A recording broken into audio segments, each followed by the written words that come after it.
Hello, I'm Clover, and welcome to the long-awaited animation process video. I originally said I would make this video if my Not Sorry for Loving You animatic hit 1 million views, thinking it would probably take a couple months to get there. I had the time to make the video. And then you guys got it there in like 2 days? So this video is coming out a bit later than I wanted it to, but like, let's just ignore that. This would have been out sooner, but I haven't been able to record a voiceover lately because I want to do it when I'm home alone, so there's no background noise, but these people would not leave my house. I'm literally recording this in my car right now. Before we get into the actual video, I just wanted to say how thankful I am for all of the support I've been getting lately. When I started posting animatics on YouTube, I didn't expect to get like any views. I thought I would get like, if I was lucky, maybe like a couple thousand. The amount of support I have gotten since I started posting is so overwhelming, in a good way. I never expected to get the amount of support that I'm getting right now, and I'm so grateful for it. You guys mean the world to me, and you've made something that's always been a dream of mine come true. So thank you. But now that that's all done, I can go ahead and get into the real purpose of this video and show how I make animatics. The animatic you guys will be watching me make today is an OC animatic I've been working on for a while to the song I Know Those Eyes, This Man Is Dead from the Count of Monte Cristo musical, I think. I've been planning this one for a while, and I really wanted to do an OC animatic. Even though I know most of you are here for my epic animatics, I wanted to do an OC one. So let's get right into it.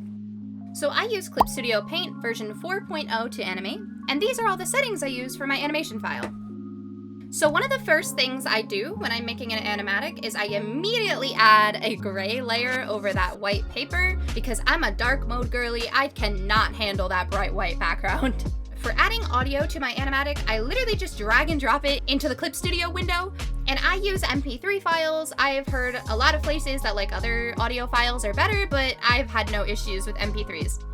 I then will just listen through and extend my file to whatever length I want. I usually do about a minute at a time per animation file.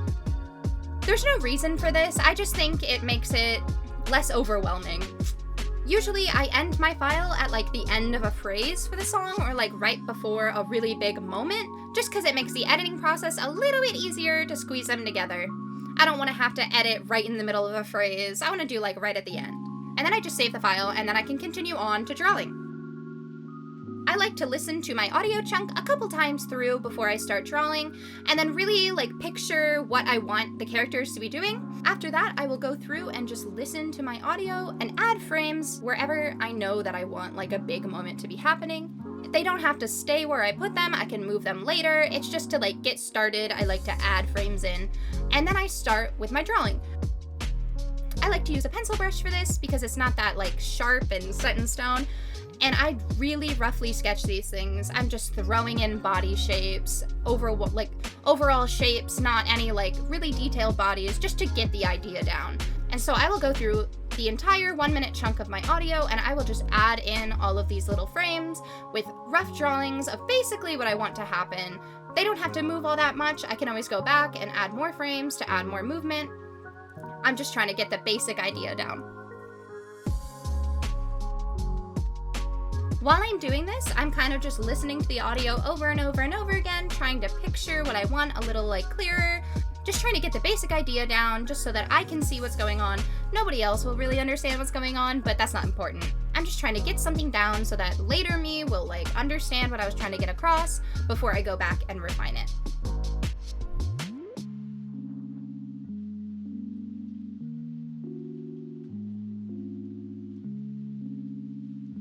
During this process, I use the Clip Studio Liquify or Warp tool quite a lot. I think it's very useful to try to get those nice subtle movements without having to redraw the same like rough sketch over and over and over again.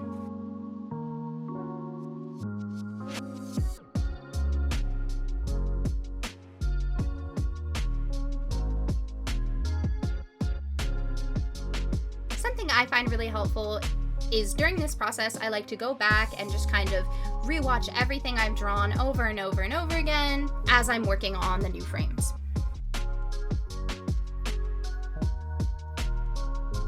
For flashback scenes, like these couple frames here, I will just draw them into my animation file like another frame. I'll do the fading between later during editing, but just for like continuity's sake, I like to just draw them into the animation as a frame. Most of the camera movements I have in my animatics are done in post. I am not a huge fan of Clip Studio's 2D camera. I just think the movements are a little weird. They never turn out quite right for me. So most, if not all, of my camera movements are done during editing when I'm done animating everything.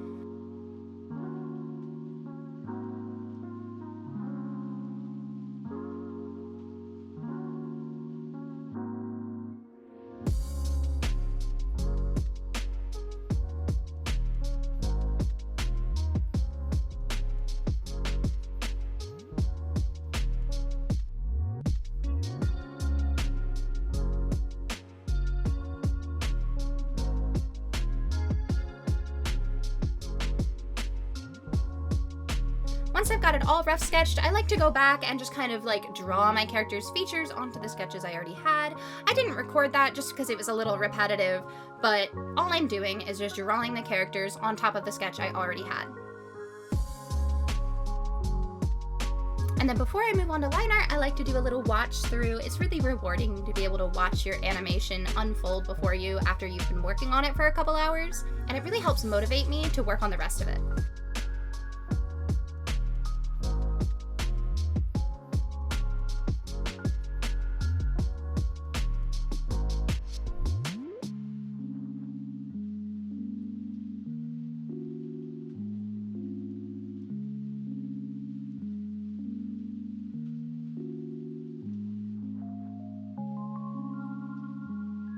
Clip Studio has this kind of problem pretty often for me after I've been drawing it in the same file for a while, where during the replay, it will just kind of skip a frame for some reason. I don't know why it does that, but usually just closing the file and reopening it will fix that problem.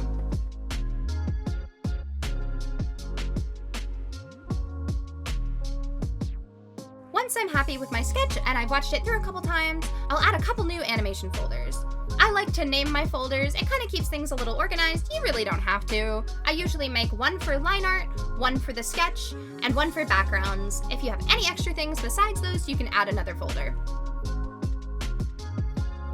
Usually for my animatics, I have a couple top layers that I have over everything. Usually it's a watercolor paper texture and kind of like a lighting layer. I really liked the ones I used for my Would You Fall in Love With Me Again animatics, so I'm just gonna copy paste those into here. It's just a basic watercolor paper filter and then a nice little like extra bit of lighting. I will have to extend these layers to the length of my animation file, but that's okay, it doesn't take very long.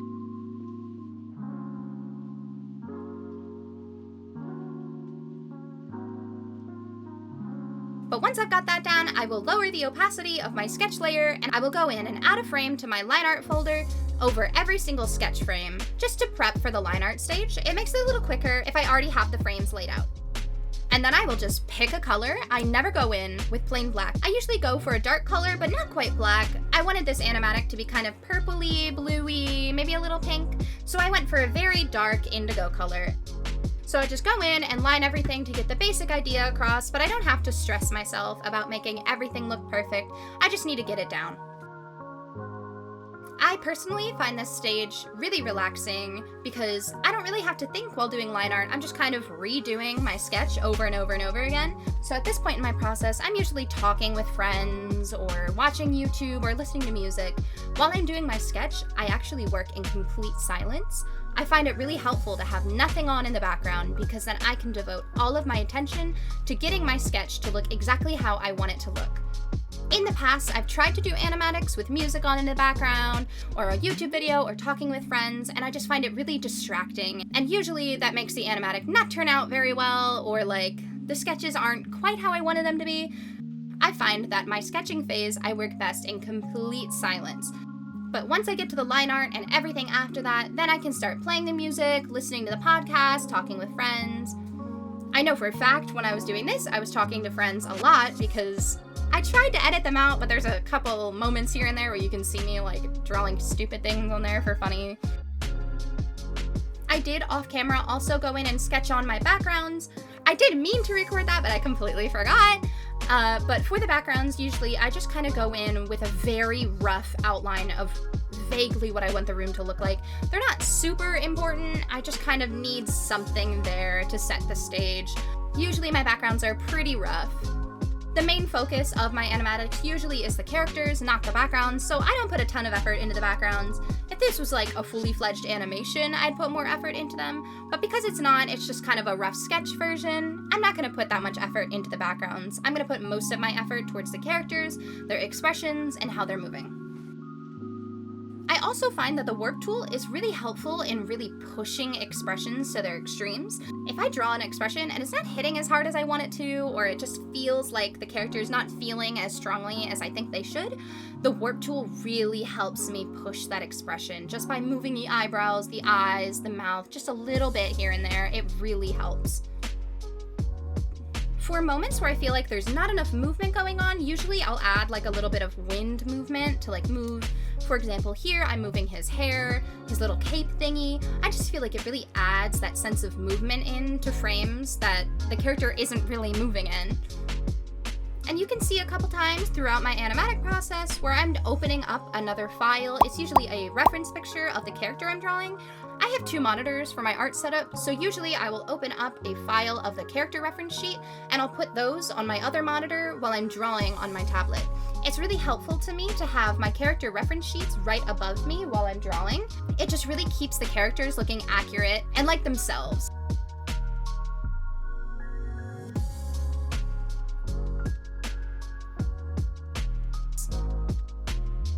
Once I've got all that line art done, I'll watch it through a couple times, make sure I like it, and then I'll go in with one layer of just flat color. Usually I'll make a gradient in the background of the kind of vague color scheme I want. So for this one, I filled a layer with just some muted lavender, and then I grabbed kind of like a bluey color, like a darker blue color, and did a gradient down. And then I'll go in and just kind of mess with that color a bit until I'm happy with it. And that will be my base color for all of my frames.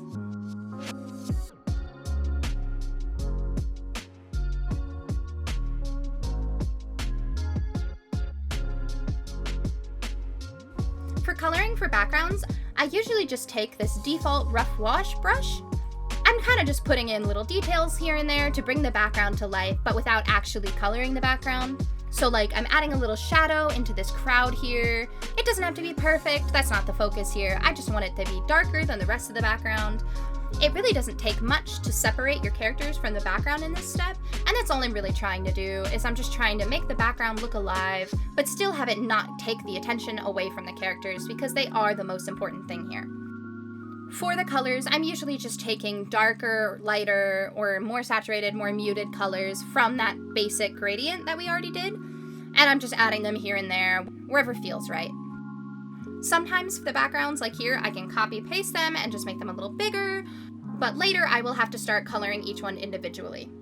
I do not color the main character on the background unless it's like this one where they're very far away, but once I get about here, I'll start saving the color for a future layer where I'm going to have a whole layer just for coloring my characters.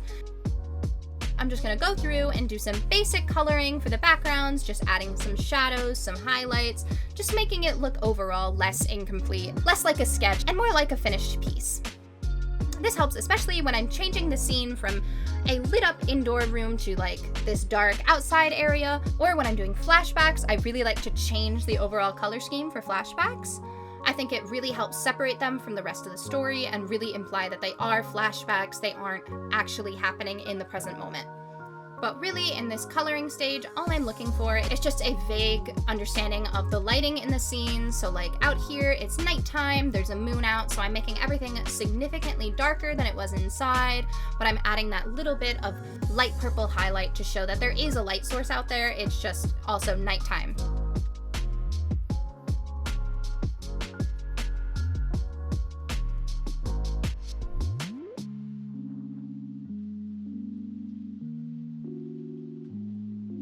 For coloring my characters, I don't really worry too much about staying in the lines, so I will just take the lasso tool and select vaguely the shape of my character and fill it with a little bit darker, muted version of whatever background color I'm using. So I took kind of this like bluey purple color, made it a little bit darker, and I'm just filling him in with that color.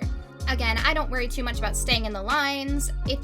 It's not worth the time it takes to stay in the lines because each frame is only on screen for a couple of seconds, so it's really not worth it to spend all of that time and effort staying inside the lines when if you just do a vague outline of the character and fill it in, it gets the point across perfectly.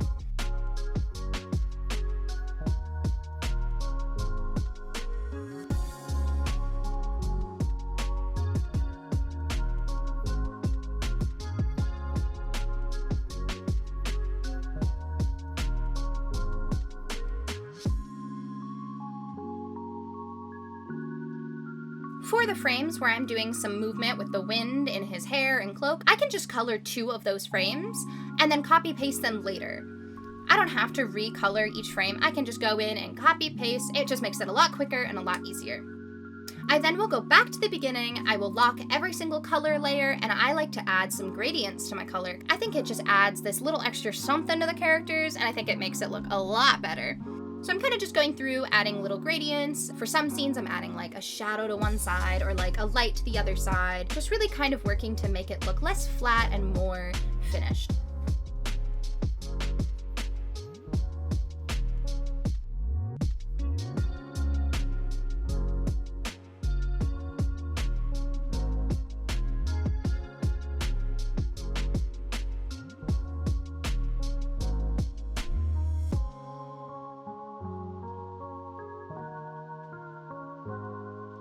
Once I am happy, I will go through, I'll actually screenshot my flashback layers for future use.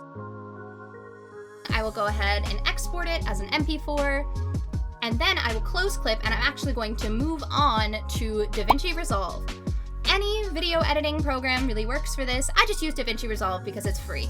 For the editing process, I just kind of drag that MP4 into there, and then I'll go through and I will add a keyframe with this little button right here to the first frame and the last frame of every sequence. So for example, I'm adding a keyframe to the beginning there, and right as these characters cross in front and it changes to the next frame, I'm going to add another keyframe. And then I'm going to go through and do this to every little chunk in my entire animatic, that first frame and that last frame of every little sequence. I'm not changing anything yet, I'm just adding those keyframes because I just find it easier to add all the keyframes in first and then go back and add the camera movement. The way I add the camera movement is I kind of just decide if I want it to like zoom in, zoom out, move like side to side, and then I go in and I just kind of adjust my zoom and position, watch through it a couple times, see that little subtle camera movement. You don't have to add in camera movement. I just find it really adds something special to your animatic and really makes it feel complete. For the flashback scenes, I will go ahead and drag in my screenshots and then time them correctly. Cut that video out and move those screenshots down. And then I will generally just go and crossfade between those frames. I also like to apply a filter over top of my animatic. You don't have to do this, but I find that the glow filter on DaVinci Resolve really adds like a nice ethereal feeling to my animatics, so I really like to use it.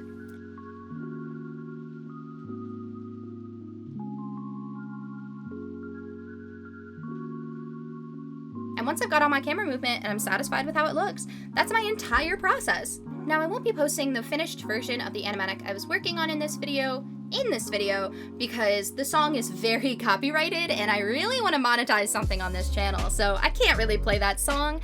But after this is posted, I will be posting a little sneak peek of just this portion you guys saw me working on my YouTube Shorts, so you can go ahead and check that out.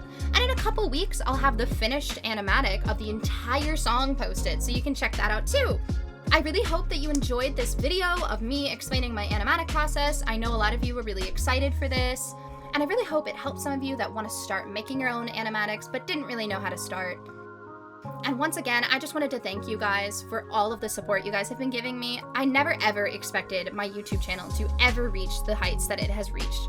Like, 1 million views to me seemed so unreachable, and now I have 2 videos with 1 million views. Like, I could never express to you guys how thankful I am for all of your love and support lately. Thank you guys so much for watching. I hope you have a great day.